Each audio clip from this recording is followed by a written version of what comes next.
భవిష్యత్తులో వైద్యులు కావాల్సిన వారు సమస్యల వలయంలో తమ చదువులు కొనసాగించాల్సిన దుస్థితి కొమరం భీం ఆసిఫాబాద్ వైద్య కళాశాలలో నెలకొంది. పాఠాలు బోధించే అధ్యాపకులు లేక, వసతి భవనంలో మౌలిక వస్తువులు లేక వాళ్ళు సతమతమవుతున్నారు.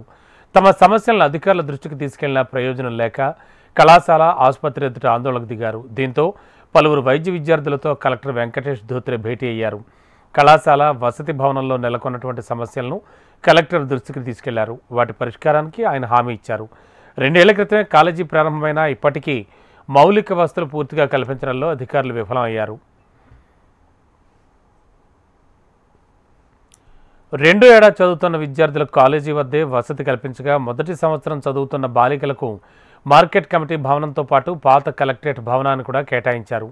బాలురకు 2 చోట్ల వసతి ఏర్పాటు చేశారు. 20 మందికి పాత డిఆర్డీఓ కార్యాలయం వద్ద, 25 మందికి జిల్లా ఆసుపత్రి సమీపంలో ఉన్న భవనంలో వసతి కల్పించారు. ఇక బాలుర వసతి గృహంలో ఉన్నవారు కనీస వసతులు లేక తీవ్ర ఇబ్బందులు పడుతున్నారు. కనీసం టాయిలెట్స్ కూడా నీట్గా లేవని, కిటికీలకు మెష్ డోర్ ఏర్పాటు చేయడం లేదని విద్యార్థులు చెబుతున్నారు. కాలేజీకి వెళ్లేందుకు రవాణా కల్పించకపోవడంతో ప్రైవేటు వాహనాలను ఆశ్రయించాల్సి వస్తోందన్నారు.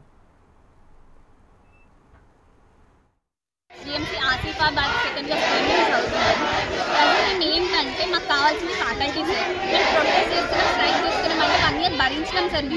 ఏం నార్మల్గా మేము రాలేదు. 1 ఇయర్ మొత్తం భరించి ఫ్యాకల్టీ ఏం లేనప్పుడు మేము బాగా స్ట్రైక్ చేసినాం. మేము అడిగేది ఫస్ట్ మాకు ఫ్యాకల్టీ కావాలి.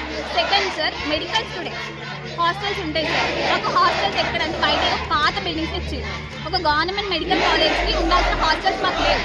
ఏమన్నారంటే కట్టడం లేట్ అవుతుంది అన్నారు. మేము మొత్తం అయిపోయినాక హాస్టల్స్ వస్తాయి కావచ్చు. మమ్మల్ని పాత బిల్డింగ్ ఉంచినందుకు మాకు ట్రాన్స్పోర్ట్ ప్రొవైడ్ చేయాలి సార్.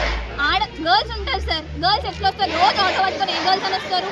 ఒక ట్రాన్స్పోర్ట్ లేదు సార్. మెడికల్ కాలేజ్కి ఉండాలి, ఒక బస్సు ఉండాలి. ఒక బస్సు లేదు. బాయ్స్ అందరూ లిఫ్ట్ పట్టుకొని వచ్చింది సార్. లాస్ట్ ఇయర్ మొత్తం ప్రతి ఒక్క లిఫ్ట్ వచ్చింది. మాకు బస్సెస్ ఇంకా చెప్పాలంటే సార్, హాస్టల్ గర్ల్స్ హాస్టల్లో సీలింగ్స్ కురిసి పడిపోయేది సార్. జస్ట్ మిస్ ఆ సీలింగ్ ఎట్లుందంటే ఇంత మందంగా ఉంది సార్. ఆ తల మీద పడితే తల వెళ్ళిపోద్ది. అంత దారుణమైన స్థితిలో మేము ఉన్నాం.